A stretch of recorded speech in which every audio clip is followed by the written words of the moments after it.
स्वागत है आप सभी लोगों का मेरे चैनल साइंस टू टेक्नोलॉजी में। मैं अनुपम विपुल आप सभी लोगों का स्वागत करता हूं आज के शो साइंस थर्सडे में। आज हम लोग बात करेंगे मेटल का एक और इम्पॉर्टेंट चीज़ के बारे में, यानी कि ड्रिलिंग मेटल में। क्योंकि अगर आप मेटल का वर्कशॉप बनाना चाहते हैं या मेटल से कुछ बनाना चाहते हैं तो आपको तीन ही चीज़ चाहिए होता है, मतलब स्टार्ट करने के लिए। और आप जितना ऐड करना चाहिए कर सकते हैं, लेकिन तीन से आपकी गाड़ी खोली जा सकती है। पहला होता है ड्रिलिंग, दूसरा होता है वेल्डिंग, तीसरी होती है कटिंग।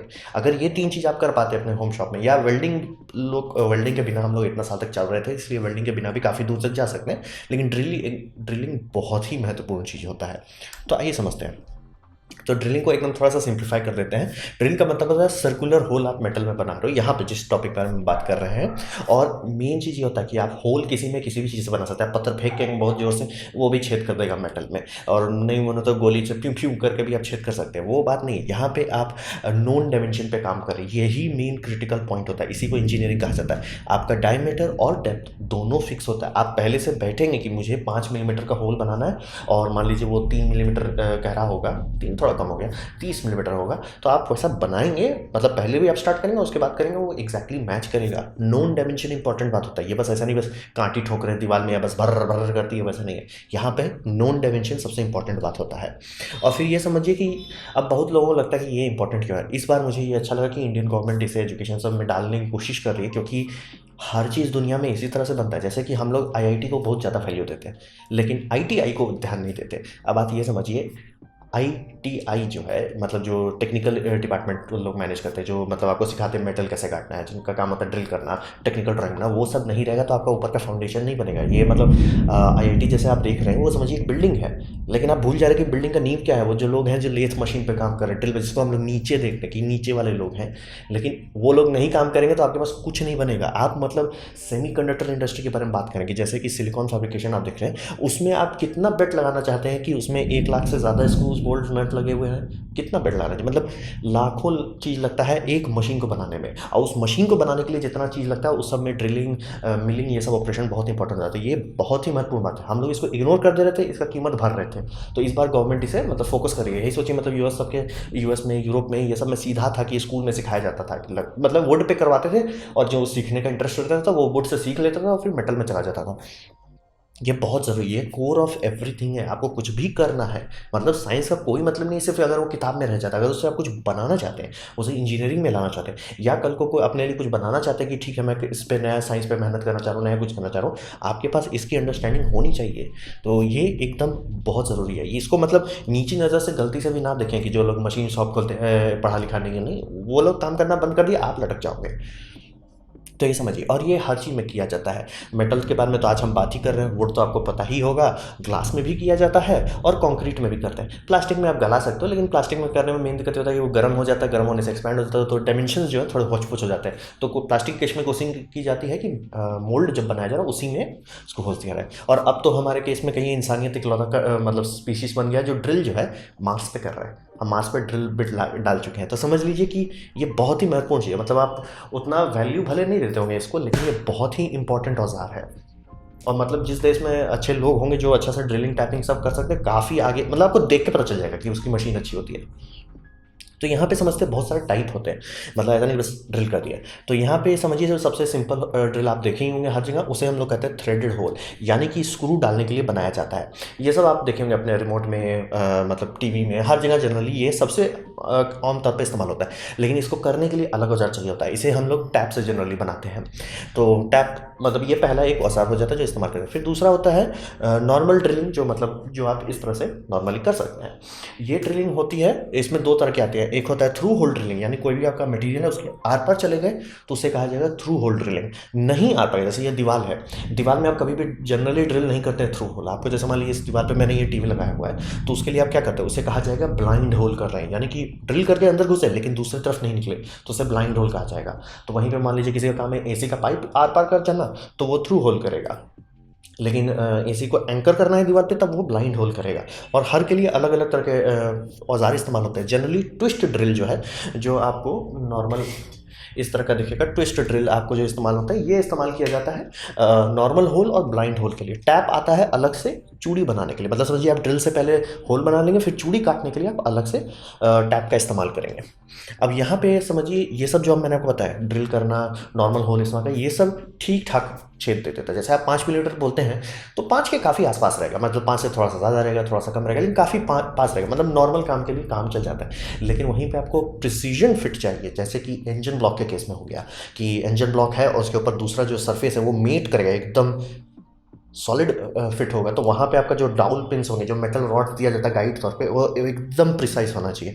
रॉड प्रिसाइज बनाना आसान होता है, लेकिन होल नहीं बनाया जा सकता। तो होल बनाने के लिए क्या किया जाएगा कि पहले नॉर्मल ड्रिल बिट से ड्रिल कर देंगे, फिर रीमर का इस्तेमाल किया जाएगा। आप लोग कई बार देखते होंगे, मतलब जो लोग यूट्यूब में ये देखते हैं वीडियो, सब क्या बोलते हैं, मतलब मेकिंग का, बिहाइंड द सीन, ये सब काफ़ी सारे जो औजार बनाए, टूल मेकिंग का आजकल बहुत सारे अच्छे अच्छे मिल रहे हैं, तो वो सब देखिए रीमर क्या बोलते हैं। भाई रीमर से क्या कर रहे हैं, वो वही कर रहे हैं आपको छेद, जैसे मान लीजिए आया स्पेसिफिक कि हमें 5 मिलीमीटर का रॉड के लिए एक होल चाहिए, तो आप बनाओगे ड्रिल से, मतलब नॉर्मल जो इस तरह के ट्विस्ट ड्रिल होते हैं, इससे आप ले जाओगे, इसे मान लीजिए 4.8 पे, आप 4.8 पे ले जाके ड्रिल कर देंगे, फिर उसके बाद रीमर डालेंगे, रीमर का काम होगा वो 5 तक ले आएगा। और रीमर ऐसा बनाया जाता है कि रीमर ऑलमोस्ट 5 पे ही ला के रखेगा, रीमर का वही काम होता है। तो ट्विस्ट ड्रिल ठीक आम आदमी के लिए, आम ज़रूरतों के लिए काम है, लेकिन हाई प्रिसीजन में आप बात कर रहे हैं, जैसे सीएनसी मशीन बनाने के बारे में बात हो गया, या आपको गाड़ी इंजन ब्लॉक में काफ़ी सारे जो होल है वो एकदम प्रिसाइज करना है, तो आप रीमर इस्तेमाल करेंगे। अब ये सब हुआ नॉर्मल, मतलब ये छेद के बारे में बात करें। अब बात करें छेद को सील कैसे करते हैं, जैसे कि हम लोग स्क्रू इस्तेमाल करते हैं, कोई भी बोल्ट हो गया, तो बोल्ट के केस में हमारे पास 2 ऑप्शन रहता है, या तो आप उसको काउंटर सिंक करें। काउंटर सिंक का मतलब होता है कि जैसे कि मैंने अभी, जो लोग मेरा लाइव देखे होंगे, जैसे मान लीजिए मेरे पास ये प्लेट है, मैं 3D प्रिंटर का एक्सट्रूडर बना रहा हूँ, तो उसके लिए मैंने एक प्लेट का इस्तेमाल किया। अब बात है कि प्लेट को मुझे मोटर में माउंट करना है, तो उसके लिए स्क्रू चाहिए, तो मैंने स्क्रू भी खरीद लिया। तो जैसे एग्जांपल के तौर पर मेरे पास स्क्रू है, तो ये स्क्रू का बात ये है कि ये काउंटर सिंक है, वी जैसा, आप लकड़ी में बहुत सारी चीज़ देखते होंगे, इसमें वी जैसा ग्रूव बना रहता है। वो कारण ये है, इसे कहा जाता है काउंटर सिंक बिट। तो मतलब अगर मैं इसे लगा देता हूँ प्रोडक्ट पे, मैं ऊपर से छू के नहीं देख सकता, ये बहुत इंपॉर्टेंट बात है। काउंटर सिंक का मतलब होता है कि आपको फ्लश, पूरी तरह से आप फ्लश कर सकते हैं, तो काउंटर सिंक इस्तेमाल किया जाता है। ये हर काफ़ी जगह सूट करता है, मतलब एरोनॉटिकल इंजीनियर में अगर आप ध्यान से देखेंगे, प्लेन का जो मेटल ये क्लीट्स है, या तो उस पर रिविट्स लगाओ या काउंटर सिंक बिट लगा होगा, आप थोड़ा सा ध्यान दीजिएगा, वो दिख जाएगा। काउंटर सिंक किया जाता है ताकि वो एकदम पूरी तरह सरफेस से फ्लश रहे, थोड़ा सा नीचे ही रखा जाता है, वैसा किया जाता है। फिर दूसरा ऑप्शन होता है कि कई जगह पे होता है कि नहीं, या काउंटर सिंक नहीं मिल रहा, बोल्ट इस्तेमाल करना चाहते हैं, तो बोल्ट के केस में इस्तेमाल किया जाएगा, जिसे कहते हैं काउंटर बोर। दोनों काउंटर सिंक और काउंटर बोर का काम एक ही है। काम है कि मतलब जो भी आपका सरफेस है, जैसे आप टेबल बनाए, टेबल के ऊपर अगर आपको स्क्रू लगाना है, तो स्क्रू नहीं रह सकता, बाहर नहीं रह सकता, वो नहीं अच्छा सरफेस रहेगा काम के लिए। तो इसीलिए या तो आप काउंटर सिंक इस्तेमाल करें एकदम फ्लश करने के लिए, या आप काउंटर बोर इस्तेमाल कर सकते हैं, जहाँ पे जनरली पूरा का पूरा नॉर्मल स्क्रू डाल सकते हैं अंदर। काउंटर बोर जनरली किया जाता था, अब उतना पॉपुलर नहीं है, ऐसा नहीं, मतलब आपको जहाँ चाहे वहाँ इस्तेमाल करने को मिल सकता है। तो आपको इस तरह का सॉकेट मिलेंगे, मतलब आपके स्क्रू सेट में आता होगा, जिसमें आप आराम से नट जो है, नट प्लस ये जो भी स्क्रू कैप है, ऑब्वियसली अगर आप स्क्रू कुछ डाल रहे हैं या नट डाल रहे हैं, तो उसको खोलने का भी कैपेसिटी होना चाहिए। ऐसा नहीं कि बस बना दिए किसी तरह फिट हो रहा है सही है, लेकिन बाद में खोलो कैसे। तो ये काउंटर बोर में ये किया जाता है। तो हल्के काम के लिए, या हल्के काम के, आजकल तो पूरा का पूरा मशीन बन जाता है काउंटर सिंक से, काउंटर बोर भी इस्तेमाल कर सकते हैं। तो ये सब तो सिर्फ टाइप हो गया, इसीलिए लोग पढ़ाई करते हैं सब, ये बहुत बड़ा फील्ड है, और ये तो अभी तो मैंने सिर्फ टाइप बताया। अब बात करते हैं इसमें एनर्जी कहाँ से आती है। आप ड्रिलिंग के बारे में बात कर रहे हैं, तो घुमा फिरा के हिसाब आता है मोटर के बारे में आप बात कर रहे हैं। तो मोटर के मामले में 4 ऑप्शन मेजर है, इसके सिवा भी कुछ हो सकता है, लेकिन ये 4 मेजर है जो सबसे आसानी से आपको हर जगह देखने को मिलेगा। सबसे पहला होता है एसी यूनिवर्सल मोटर, यानी अब कोई भी ड्रिल हो, चाहे कोई चीज़ चाइनीज़ हो, बॉश हो, बॉश एंड डेगर, मतलब जो भी जनरली आपके हाथ में फिट होता है और कॉर्डेड रहता है, जनरली यूनिवर्सल मोटर रहता है। ऐसा क्यों? यूनिवर्सल मोटर का टॉर्क बम होता है, उसमें आपको कोई डिस्कशन नहीं है, टॉर्क के मामले में हुई हुई कर देगा, कोई दिक्कत नहीं है। लेकिन साइड इफेक्ट ये, मतलब सस्ता भी बहुत होता है, साइड इफेक्ट ये इनफिशिएंट बहुत होता है। जैसे कि मान लीजिए इसका रेटिंग दिया गया 300 वाट, तो यहाँ इस पर कितना टॉर्क पड़ रहा है वो 300 वाट का नहीं होगा, वो होगा उसमें मतलब ये 30%, या बहुत हो गया तो 45%, उससे ज़्यादा वो नहीं दे सकता, टॉर्क बहुत कम देता है। बड़ा जैसे यूनिवर्सल मोटर हो जाता है थोड़ा बेटर हो जाता है, इसीलिए आपके वॉशिंग मशीन में इस्तेमाल होता है, लेकिन इसका यही लिमिट होता है कि इसीलिए आप इस ड्रिल से मतलब कभी किसी को नहीं देखेंगे वो दुकान चला रहा है, इससे बिजली बिल भी बहुत ज़्यादा आएगा और आवाज़ भी बहुत करता है, क्योंकि इसमें ब्रश होता है, ब्रश घिसता है, प्लस स्पार्क बनाता है, प्लस मतलब एक हैजर्ड है, खास करके लकड़ी वाले में जहाँ जो लोग काम कर रहे हैं, मतलब समझ रहे हैं, स्पार्क है और वहाँ फाइन डस्ट रहता है, डस्ट में आग लगना बहुत आसान रहता है। तो एसी यूनिवर्सल मोटर गाड़ी खोलने के लिए रहता है, सस्ते में सब चीज़ निपटाया जाता है, लेकिन जैसे ही आप सीरियस होंगे आप सबसे पहले उस मोटर को त्यागेंगे, तो अब आप घुसेंगे जिसे हम लोग कहते हैं ड्रिल प्रेस में, जो ऐसे ऐसे करके आप देखते हैं ना ड्रिल प्रेस कर रहा है, तो इसमें खासियत क्या होता है, बहुत बड़ा बहुत महंगा होता है, मतलब आपको मिनिमम 8 से 10 हज़ार लगेगा अमेजोन पे लेने के लिए। दुकान उकान में मैं गया था पूछने, तो मतलब अच्छा खासा दाम बता रहे, मतलब 15 तो अपना समझ के मांग रहे थे। तो ये सब का खासियत क्या है, इस सब में इंडक्शन मोटर इस्तेमाल करता है। इंडक्शन मोटर का साइड इफेक्ट होता है कि वो महंगा बहुत होता है, प्लस बड़ा भी बहुत होता है, प्लस टॉर्क भी उतना बम बम नहीं रहता। तो उसको क्यों इस्तेमाल करते हैं सब लोग, उसमें क्यों कूदते हैं, क्यों उसमें ब्रश नहीं होता। अगर आप यूनिवर्सल मोटर का आवाज़ बगल में चला रहे हैं, बगल में उतने ही पावर का, उतना ही आउटपुट पावर का आप ये इंडक्शन मोटर देंगे, इंडक्शन मोटर कम बिजली खाएगा क्योंकि वो ज़्यादा इफिशियंट होता है। इंडक्शन मोटर आराम से 85 से ऊपर रहेगा, आराम से, मतलब अपना समझ के 85 से ऊपर रहेगा। कुछ कुछ केस में 95 तक तो मिलता है मार्केट में, अरे अच्छे से डिज़ाइन किया हुआ अच्छा कंपनी का है तो 90 तो आराम से पहुंच जाएगा। तो पहला तो बिजली आपका बच रहा है, दूसरा उसमें ब्रश नहीं होता, सर स्पार्क नहीं करता, आग लगाने का रिस्क नहीं रहता, और प्लस बहुत लंबा चलता है। मतलब आप लोग देखिएगा old tool restore, drill press repair ये कर रहे हैं, रिपेयर कर रहे हैं, सिर्फ बेरिंग बदलते हैं मोटर का, और कुछ बिगड़ता ही नहीं उसमें। मतलब अगर कॉइल शॉर्ट नहीं हुआ है तो कुछ नहीं बिगड़ने वाला होता है। तो ये सब समझिए कि सीरियस आप हो जाएंगे और आपको बिजली से चलना है तो इंडक्शन मोटर पे आप घूम फिर के आएंगे ही। सारा चीज़ मतलब इंडस्ट्री का इंडक्शन मोटर पे ही चलता है। उसका वही खासियत है, वो ब्रशलेस है लेकिन महंगा होता है। अब बात करते हैं कि ये सब तो हो गया कॉर्डेड टूल के मामले में, मतलब आपका तार में ऐसे तार रहेगा। अब बिना तार वाला भी आजकल खूब डेवलपमेंट हुआ है। इसका मेन कारण था कि नासा जो आईएसएस इंटरनेशनल स्पेस स्टेशन के लिए इनको बहुत सारा पार्ट ऐसा बनाया गया था जिसको बाहर से बोल्ट करेंगे। अब बात होता है कि एस्ट्रोनॉट क्या करेगा, बाहर जाके कैसे करेगा, तो उनके लिए खास तरह का ड्रिल बनाया गया। वो ड्रिल का टेक्नोलॉजी को स्पिन ऑफ किया गया, ये सब 1970 के आसपास में हुआ था। उसका स्पिन ऑफ को हम लोग मतलब कॉर्डलेस ड्रिल के तौर पर आजकल देखते हैं। तो वहाँ पर आपको स्टार्टिंग में अभी जो मार्केट में सस्ते दाम में लेंगे वो आपको मिलेगा ब्रश्ड मोटर नॉर्मल, लेकिन ये यूनिवर्सल मोटर नहीं है, ये ब्रश्ड डीसी मोटर होता है। इसका फायदा, इसमें परमानेंट मैग्नेट होने के चलते टॉर्क बम रहता है। साइड इफेक्ट ब्रश है, घिसेगा स्पार्क करेगा, मतलब वही समस्या है ब्रश वाला जो आपको यूनिवर्सल में। लेकिन ये इफिशिएंट अच्छा होता है, इसीलिए बैटरी पे चल पाता है, ऐसा नहीं कि बैटरी लगा खत्म हो गया तो चल पाता है। तो ये आपको सस्ते में मतलब बड़े बड़े ब्रांड का 3-4 हज़ार के अंदर जो मिल रहा है जनरली यही मिलेगा, ब्रश ही मिलेगा। लेकिन फिर आता है ब्रशलेस। ब्रशलेस वही बात हो जाए, जैसे इंडक्शन में जाने में आपका समस्या कम हो रहा है, यहाँ ब्रशलेस में भी हो रहा है। ब्रशलेस के केस में यहाँ पे एक साइड इफेक्ट होता है, ब्रशलेस में बहुत एडवांस कंप्यूटर लगता है। मतलब इंडक्शन मोटर नॉर्मल आपका एसी लाइन करंट से चल रहा है, उसको कोई लॉजिक का जरूरत है, बिना आईसी चिप के आप चला सकते हैं। तो और कुछ कुछ केसेस में सीवीटी जो आपके स्कूटी में रहता है वो इस सब में भी रहता है, तो आरपीएम बदलने के लिए भी कोई टेंशन नहीं, इलेक्ट्रिकली बिना इलेक्ट्रिकल हुआ के आप आरपीएम भी चेंज कर सकते हैं। लेकिन ब्रशलेस डीसी मोटर हार्डवेयर के मामले में बम है, परमानेंट मैग्नेट है तो खूब अच्छा टॉर्क है, प्लस कोई ब्रश नहीं है तो घिसने वाला कोई चीज़ नहीं, इफिशिएंट भी बहुत अच्छा है, सब चीज़ अच्छा होता है। लेकिन साइड इफेक्ट होता है, इसको चलाने के लिए कंप्यूटर हो चाहिए। मतलब अगर आप मतलब डिवॉल्ट का अगर देखना चाहेंगे तो मुझे अमेजोन पर करीब करीब 8 से 10 हज़ार का मिलता है मिनिमम वाला। तो समझ लीजिए कि ये महंगा बहुत होता है कि उससे एडवांस कंप्यूटर चाहिए होता है। लेकिन ये भी एक काफ़ी, मतलब अगर आप लंबा औजार चलाना चाहते हैं कि मैंने इसको ले लिया और यूज़ करते जा रहा हूँ, तो ये काफ़ी अच्छा चल सकता है क्योंकि घिसने वाला कोई पार्ट नहीं है।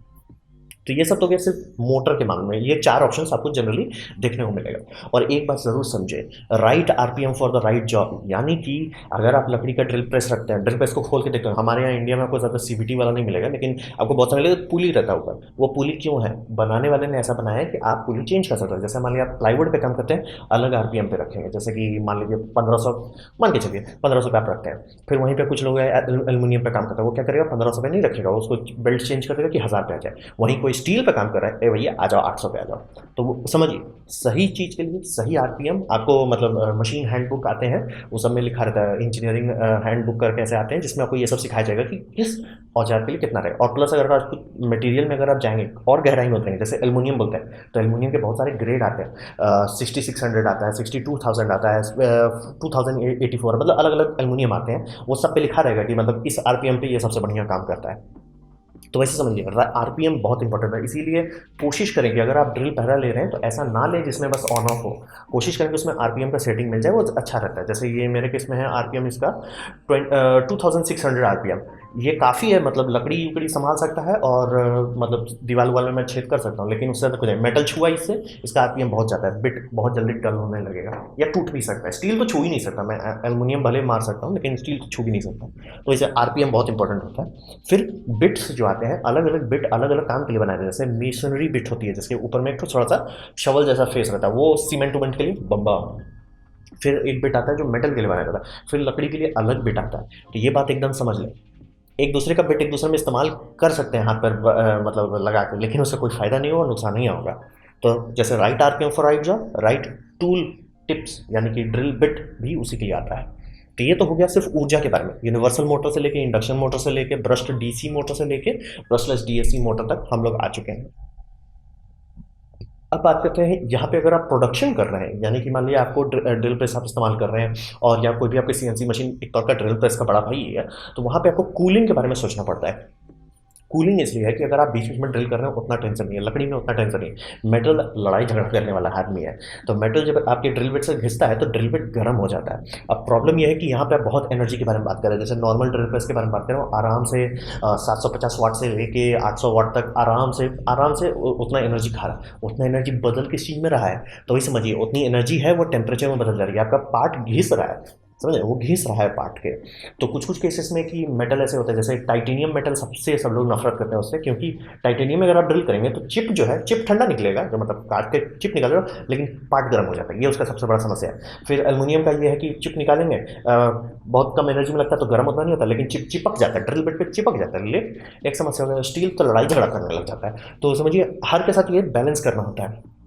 तो टेम्परेचर चेंज होने से ना दो तीन चीज़ बिगड़ जाता है। पहला कि आपका होल, जैसे मान लिया आपने मेहनत किया कि नहीं भैया 5 मिलीमीटर का मैं स्क्रू होल बना रहा हूँ, वो 5.5 मिलीमीटर का हो जाएगा, उतना बड़ा जनरल नहीं होता, लेकिन आप समझ सकते हैं कि उसका साइज़ बदल जाएगा। और प्लस मान लीजिए कोई बड़ा प्लेट है, इसमें आप खूब सारे होल कर रहे हैं, एंड आते तक प्लेट इतना गर्म हो चुका होगा कि उसका साइज़ लिटरली मिलीमीटर में खिसक चुका होगा, क्योंकि गर्म बहुत हो गया है।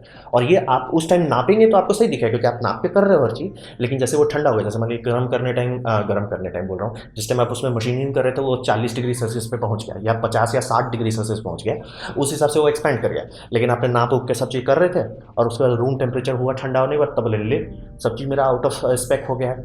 इसीलिए अगर आप ध्यान देंगे कोई भी चीज़ का मतलब प्रिसीजन इक्विपमेंट जो आते हैं, जैसे प्रिसीजन रॉड हो गया या गेज ब्लॉक हो गया, उस पर लिखा रहता है टेम्परेचर। ये 20 डिग्री सेल्सियस जनरली स्टैंडर्डाइज किया हुआ कि 20 डिग्री सेल्सियस में इसका 2 सेंटीमीटर लेंथ होना चाहिए। तो वही समझिए, इसीलिए ठंडा रखना ज़रूरी होता है, नहीं तो आपका मतलब आप 5 मिलीमीटर करने गए 6 हो जाएगा।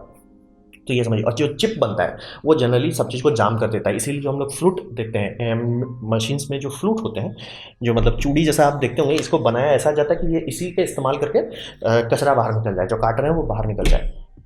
तो हम लोग इसको हैंडल करने के लिए फ्लूइड का इस्तेमाल करते हैं। फ्लूइड में बहुत सारे काम किए जा सकते हैं एक ही फ्लूइड का इस्तेमाल करके। जैसे सबसे पहला होता है कूलिंग, ठंडा रखो भाई। मेटल के साथ ये बहुत ज़रूरी है। अगर एक ही दो आप छेद कर रहे हैं कोई बड़ी बात नहीं है, लेकिन आप कर ही जा रहे हैं, जैसे आपका दुकान है, आप किए जा रहे हैं, तब आपका ड्रिल बिट बहुत जल्दी घिसेगा अगर उस पर कूलिंग इस्तेमाल नहीं कर रहा है। दूसरा, चिप रिमूवल। ये कुछ कुछ मेटल बहुत बुरा होता है, जैसे कि कास्ट आयरन में अगर आप करने की कोशिश किए, वो धुआं बन जाता है। कास्ट आयरन में अगर कुछ करें वो धुआं उड़ा देगा, तो उसके लिए आपको चिप रिमूवल में मदद करता है। प्लस लुब्रिकेशन, क्योंकि समझिए काट रहा है वो ब्रूट फोर्स पे काट दिया, लेकिन उसके बाद वो वहाँ घिसने लगता है, और खास करके जो छोटे पार्टिकल है वो अब्रेसिव सैंड जैसा, यानी कि समझिए बालू जैसा ही वो घिसने लग जाता है, इसलिए ड्रिल बिट गर्म हो जाता है। ये आप लोग खासकर देखते होंगे जो लकड़ी में स्पेड बिट 100 बिट का इस्तेमाल करते हैं कि पूरा का पूरा हॉक कर दे, देखते होंगे जल जाता होगा, काला आउटर एरिया काला हो जाता है, क्योंकि 100 डस्ट है वहाँ घुस गया, मेटल घूम रहा है बगल में, उसको घिस के बैंड कर दिया, और उसका सबसे बुरा हालत होता है मेटल में, तो और बुरा बैंड बजा देता है। तो ये समझिए फ्लूइड का इस्तेमाल ये 3 चीज़ के लिए किया जाता है। पहला, ठंडा रहे। दूसरा, कचरा हटाए। तीसरा, लुब्रिकेट करें। तो मतलब एयर कूलिंग जो होती है जनरली नॉर्मल काम के लिए काम चला देता है, लेकिन अगर आपको रेगुलर करना है, लंबे समय तक करना है, तो आप ये कर सकते हैं, एयर प्लस वाटर मिक्स कर सकते हैं, जिसे हम लोग कहते हैं मिस्ट कूलिंग। मिस्ट कूलिंग के लिए खास करके फ्लूइड्स भी आते हैं मार्केट में, और आप लोग कई बार सुनते हैं जो लोग टैपिंग करते हैं होल को, उसके लिए टैपिंग फ्लूइड भी आती है। ये सब फ्लूइड खासतौर से इंजीनियर किया जाता है। नहीं कुछ मिल रहा है तो गाड़ी का मोबिल भी आप इस्तेमाल कर सकते हैं। तो WD-40 कुछ लोग इस्तेमाल करते हैं, कुछ लोग मोबिल इस्तेमाल करते हैं, कुछ लोग कोकोनट ऑयल इस्तेमाल करते हैं, वो मैंने किया है, काम करता है। कुछ नहीं से कुछ बेटर होता है, लेकिन एक्सपेरिमेंट खुद से कर लीजिए, क्योंकि लोग करने वाले कुछ लोग सरसों तेल और मोबिल मिला के भी कर चुके हैं, और काम करता है, लेकिन आप दिखा देंगे कि भैया अगर सूखा ड्रिल बिट में इतना टाइम लग रहा है और ये सरसों का तेल में इतना टाइम लग रहा है, कर सकते हैं। ट्राई कीजिए, एक्सपेरिमेंट कीजिए, अच्छा है, मजा आएगा। लेकिन कूलिंग इंपॉर्टेंट हो जाता है। अगर आप कभी कभी काम करें उतना टेंशन लेने की जरूरत नहीं है, लेकिन अगर आपका रेगुलर काम है तो कूलिंग पे भी ध्यान दिया जाता है। इसीलिए आपको जितने महंगे महंगे सीएनसी आते हैं सबका चेंबर रहता है, और सब में एकदम अपना समझ के फ्लूइड कूलिंग की जाती है।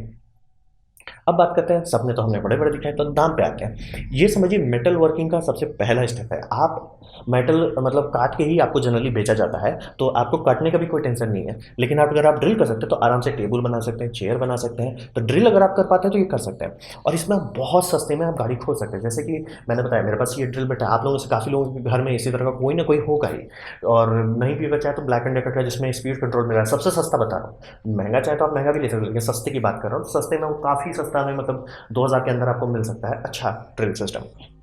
और मैंने ये स्टैंड अभी ऑर्डर किया, जिस टाइम ये वीडियो बना रहा हूँ उस टाइम तो मेरे पास नहीं आया, लेकिन मतलब ऑर्डर कर चुका हूँ, निकल चुका है। शायद लाइव स्ट्रीमिंग में मैं डिस्कशन करूँगा, उस टाइम तक होप कर रहा हूँ आ जाए मेरे पास। तो समझिए कि आप करीब करीब 3000 के अंदर या थोड़ा सा 3000 से थोड़ा ज़्यादा में आपके पास एक सस्ता सा ड्रिल प्रेस आ जाएगा। इससे आप धीरे धीरे आराम से गाड़ी खोल सकते हैं। तो ये समझिए कि ये हो जाएगा आपका एक ट्रेनिंग टूल हो जाएगा। फिर आप ड्रिल प्रेस के पीछे भाग सकते हैं। अगर आप इससे काम करना सीख लेते हैं, ये आपका इस्तेमाल होने लगता है डेली, तब आप ऐसा कर सकते हैं कि भैया ठीक है, पैसा खर्च कीजिए आप ड्रिल प्रेस में, और ये समझिए कि ब्रशलेस के पीछे भागिए। चाहे वो मतलब कॉर्डेड के केस में इंडक्शन मोटर के पीछे भागिए, या मतलब अगर आप कॉर्डलेस ले रहे हैं, कॉर्डलेस के केस में आप ये कर सकते हैं कि ब्रशलेस मोटर पे खरीदिए, क्योंकि लंबा चलता है वो सब। तो यही सब किया जाता है। और हाँ, 2-3 चीज़ और एक्स्ट्रा आपको मिलेगा। Hammer drill. हैमर ड्रिल ये रहता है, उसमें कैम लगाया जाता है, वो थोड़ा सा उसमें दांत रहता है, ऐसे टुक टुक टुक टुक करता है, वो ठोकता रहता है। वो बहुत अच्छा है सीमेंट के लिए, ग्रेनाइट के लिए, ये सब के लिए बहुत अच्छा है। मेटल पे वो नहीं कर सकते, आपका ड्रिल बिट स्वाहा हो जाएगा। दूसरा, इम्पैक्ट ड्राइवर, जो कॉर्डलेस ड्रिल के लिए बहुत ज़रूरी होता है। इम्पैक्ट ड्राइवर का ये फायदा होता है कि जहाँ स्क्रू कस रहे हैं, खास करके वुड में जो ग्रेवी मटेरियल्स होते हैं उसमें बहुत अच्छा रहता है, लेकिन मेटल काटने के लिए नहीं, मेटल ड्रिल करने के लिए नहीं। आपको उसमें स्क्रू अगर बहुत करना है तब इम्पैक्ट ड्राइवर भले कह सकता हूँ, लेकिन इम्पैक्ट ड्राइवर एक काम के लिए बनाएगा, वो एकदम उस काम को बहुत बढ़िया करता है। जिनका काम है स्क्रू डेली अप डाउन करना है वुड में, उनके लिए वो बहुत बढ़िया है, क्योंकि हाथ पे वो जोर नहीं मारता उतना। मतलब नॉर्मल ड्रिल भी जोर मारता है, इम्पैक्ट ड्रिल भी मारता है, लेकिन वो मतलब आपका बॉडी मैनेज कर पाता है। हैमर के केस में वो मतलब अगर कंक्रीट सीमेंट ये सब में आप बहुत काम करें तो हैमर का खर्च करें, लेकिन मेटल के लिए ना करें। मेटल के लिए नॉर्मल शांति से घूमने वाला चीज़ से काम चल जाएगा। तो इसीलिए बता रहे कि आप मतलब 5000 भी नहीं खर्च करें, आपको आराम से हर जगह पे मिल जाएगा। और अगर आपके पास मेहनत करने का हिम्मत है और आप बड़े शहर में रहते हैं, तो आपको पुराना टूटा फूटा ये मिल जाएगा, क्या बोलते हैं, ड्रिल प्रेस, और उसको आप रिफ्रेश करके आराम से बना सकते हैं। तो ये था मेरा प्रेजेंटेशन ड्रिल प्रेस के बारे में, ये ड्रिल प्रेस बोल रहा हूँ, मेटल ड्रिलिंग के बारे में। उम्मीद करता हूँ आपको अच्छा लगा, कुछ सीखने मिला, आपको समझ में आया। अगर ऐसा है, लाइक कर दें, दोस्तों शेयर कर दें, उससे मेरा काफ़ी भला होगा। नहीं अच्छा लगा, नहीं पसंद आया, कोई बात नहीं, आप डिसलाइक कर सकते हैं। मैं कहूँगा डिसलाइक 2 बार दबाएं, उससे मुझे पता चले वो कितना पसंद हुआ। मैं आपसे कहूँगा कि कमेंट लिखे, और मैं हर कमेंट के जवाब देने की कोशिश करता हूँ। आपसे कहूँगा कि सब्सक्राइब कीजिए, बेल दबाइए अगर आप फ्री हैं तो। आपने वीडियो देखा, जानकर मुझे बहुत खुशी हुई। धन्यवाद।